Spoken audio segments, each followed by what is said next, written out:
지체들의 누림글. 그리스도의 몸을 위해 생명을 공급함. 누구든지 자기 형제가 죽음에 이르지 않는 죄를 짓는 것을 보거든 그분께 구하십시오. 그러면 그가 그 형제 곧 죽음에 이르지 않는 죄를 짓는 사람들에게 생명을 줄 것입니다. 이 구절에 죽음에 이르지 않는 죄인가 아닌가라는 판단 주체는 우리가 아닙니다. 그러나 깊은 곳 안에서 우리가 바로 죽음에 이르지 않는 죄를 지은 사람들이라는 것을 압니다. 깊은 곳이란 하나님과 일치하지 않는 모든 것들을 말합니다. 죄라는 단어는 원문에서 관역을 벗어났다는 뜻입니다. 맞습니다. 우리는 죄를 지었지만 여전히 살아 있습니다. 그분께서 십자가에서 우리의 죄를 해결해 주셨지만 죄는 또한 너무 가까이 우리에게 있습니다. 어떤 의미에서 죽음에 이르지 않는 죄는 모두 생명이 결핍된 것의 증거일 뿐입니다. 위 구절에는 보다, 구하다, 생명을 주다 라는 세 가지 동사가 있습니다. 우리는 교회 생활 안에서 자주 형제가 죽음에 이르지 않는 죄를 짓는 것을 봅니다. 원치 않는다 해도 그런 상황을 마주하게 됩니다. 그럴 때 우리의 반응은 그분께 구해야만 합니다. 그러나 우리는 때로 반대입니다. 너무 쉽게 판단하게 됩니다. 그리고 판단하면 반드시 정죄가 뒤따라 옵니다. 우리가 그런 상황을 본다면 그분께 구해야 합니다. 그리고 생명을 주어야 합니다. 요한일서 5장 16절에서 구하는 사람과 생명을 주는 사람은 동일한 사람, 곧 형제가 죄를 짓는 것을 보고 그 형제에 관해 구하는 사람을 가리킵니다. 이렇게 구하는 사람은 주님과 하나 되며 주님과 한 영 안에 구함으로써 하나님의 생명 주시는 영께서 중보기도 대상자들에게 생명을 주실 수 있도록 하는 수단과 통로가 됩니다. 사실 이 구절은 어떤 번역자들의 이해를 벗어났기 때문에 하나님께서 생명을 주신다라고 하였습니다. 하나님의 생명은 하나님만 주실 수 있고 사람은 줄 수 없다는 것입니다. 하지만 원문의 문법상 구하는 사람과 주는 사람은 분명히 같은 사람입니다. 알포드는 하나님이 준다라는 말은 추가적 임의 해석이라고 말합니다. 이 구절은 분명히 구하는 그가 그 형제, 곧 죽음에 이르지 않는 죄를 짓는 사람에게 생명을 줄 것입니다. 라고 번역하는 것이 맞습니다. 즉, 사람은 마땅히 하나님의 영원한 생명의 통로가 될 수 있습니다. 우리가 약한 그를 위해 주님께 그에게 생명을 주십시오 라고 구한다면 주님께서는 아니다, 내가 생명을 주어야 한다 라고 응답하실 것입니다. 우리의 참된 구함은 자신의 죽음뿐 아니라 다른 지체의 죽음도 이길 수 있게 할 것입니다. 그러므로 우리는 어떤 상황을 볼 때 과연 우리 자신이 소문 전파자인가, 지식 전달자인가, 생명 공급의 통로인가를 점검할 필요가 있습니다.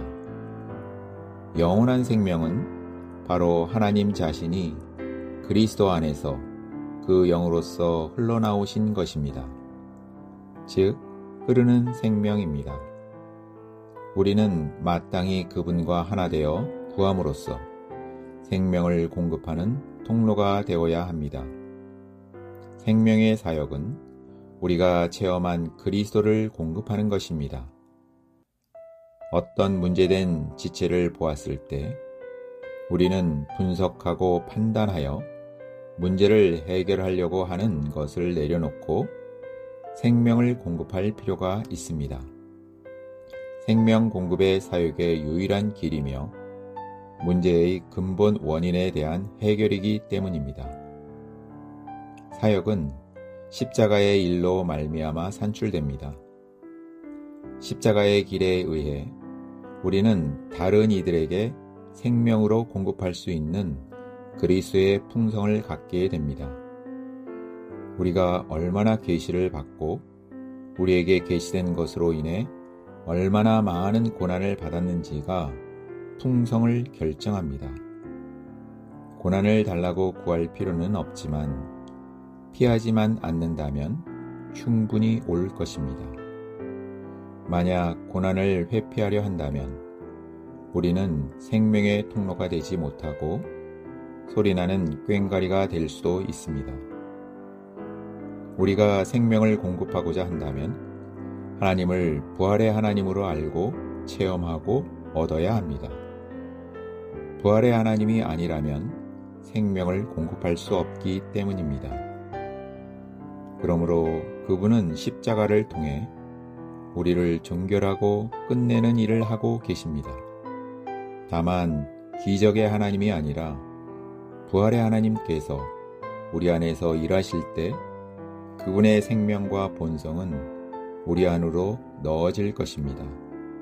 십자가의 죽임은 결과적으로 부활 생명이 나타나도록 합니다. 그리스도의 죽음의 틀은 마땅히 우리가 계속해서 머물러야 하는 형태입니다. 주님, 죽음의 틀이 간헐적인 체험이 되지 않게 해 주십시오. 우리는 생명에 있어서 몸을 알아야 합니다.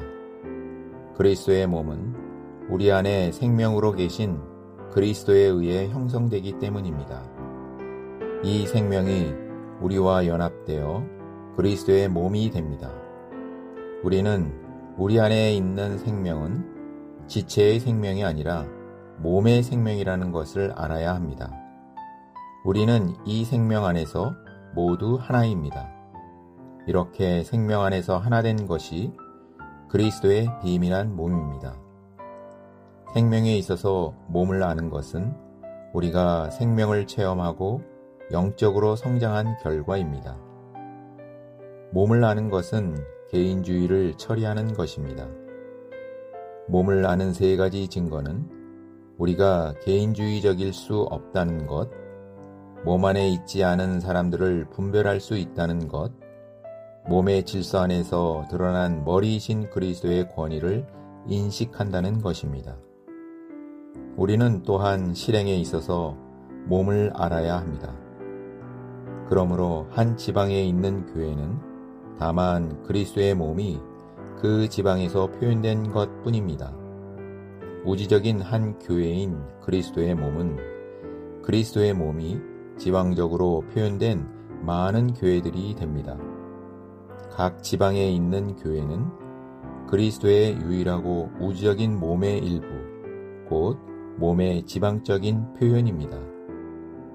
성경의 가르침과 우리의 영적인 체험에 따르면 그리스도의 몸에 대한 의식이라는 것이 있습니다. 그리스도의 몸에 대한 의식은 그리스도를 누리는 데서 생깁니다. 우리가 우리의 음식과 음료와 숨으로 누리는 사랑스러우시고 소중하신 분은 몸의 머리이십니다. 우리가 누리는 것은 사실상 머리이신 그리스도에게서 나온 것입니다. 따라서 우리가 그리스도를 누릴 때 이러한 누림으로 인해 그분은 주관적이며 체험적으로 우리의 머리가 되십니다. 우리가 이러한 그리스도를 누릴 때 머리이신 그분은 우리가 몸에 대한 의식을 갖게 하십니다. 이러한 의식은 자연스럽게 옵니다. 그리스도의 몸은 우주적이고 우리 안에 있는 생명도 우주적이며 몸에 대한 감각도 우주적입니다. 그러나 몸의 감각은 우주적인 것이지만 이 감각은 우리 자신의 느낌과 견해로 인하여 우리 안에서 제한받아 왔습니다. 만일 우리가 주님의 파쇄를 더 체험하고 자신에게서 더 구출될 수 있도록 몸의 감각은 우주적이라는 것을 발견할 것입니다. 그렇게 되면 다른 이들이 고통을 당하거나 축복을 받을 때 자신을 그들과 동일시할 것이고 동일한 고통과 축복을 느끼게 될 것입니다. 우리가 그리스도의 몸에 대한 의식을 갖고 몸을 관심한다면 우리의 생각과 행동에서 몸을 규칙으로 삼을 것입니다. 생명 공급은 통로이며 목표는 그리스도의 몸을 건축하는 것입니다. 아멘.